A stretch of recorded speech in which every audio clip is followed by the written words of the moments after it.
All right, chapter 2, section 3, day 2, we're learning the substitution method. So once again, we have two equations with two variables, and we want to find the point where they meet. Well, sometimes the graphing method isn't a good solution for us because of a couple things. We'll go over those right now. One possibility is, if I go to graph it, I could get a situation where the two lines meet, but because they don't meet at a good intersection, we don't know what that point is. There's decimals. Is it 1.3, comma 1.5? What is it? So it just doesn't make sense that way. Or the graph may go so far out that it's going to meet so far into the future that we don't know where it's going to meet, and we'll graph and graph and graph forever that we could end up on the hundreds.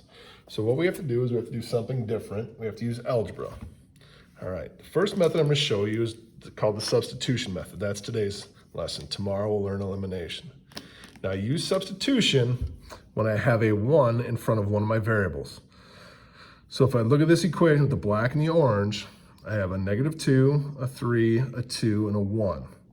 Because I have a 1 right in front of this y, I can use substitution. In example 2 down here, I have a 1, a 2, a 1, and a -8. So I can also use substitution because I have a 1 here or here, so I can use either equation. So this is what it's going to look like.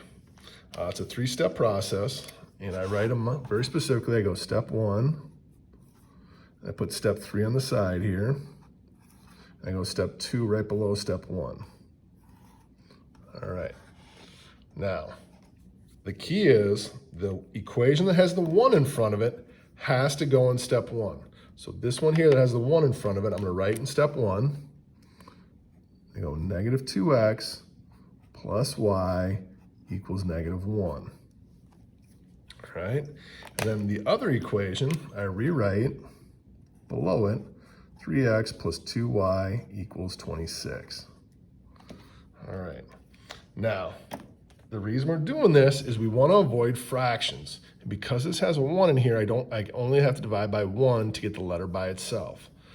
So our goal is to get the letter with the 1 in front of it by itself. So I want to get y equal to something. If I solve for x, I have a 2 in front of there, I have to divide by 2 and might get a fraction. So my one step to get y by itself is to add 2x to both sides.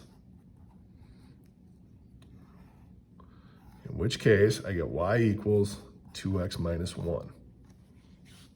All right. Now, I'm going to save this for later. I'm going to rewrite this equation. Y equals 2x minus 1. That's why I do this little stagger deal. Step 1, step 2, and step 3 over here. Now in step 2, this is where the word substitution comes in. The letter that we solve for is the letter we're going to substitute.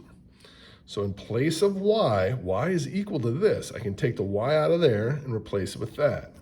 So I'm going to stick with my colors here. I'm going to go 3x plus 2, and then I put a parentheses, equals 26. In its place, for that y, I'm going to sub in that 2x minus 1. And now I'm ready to solve for the letter x. Once I'm done with this, notice I only have one letter. There's no x and y, so I can solve for x. So after this step, I'll have half my answer. So I'm going to keep my 3x here. I'm going to distribute the 2x. I'll get 4x. 2 times -1 is -2. And I'll get 26 here. All right, now 3x plus 4x is 7x. Minus 2 is 26. I'll add 2 to both sides. I got 7x equals 28. And if I divide both sides by 7, I get x equals 4. So I have half my solution right now at this point. I have 4 comma something.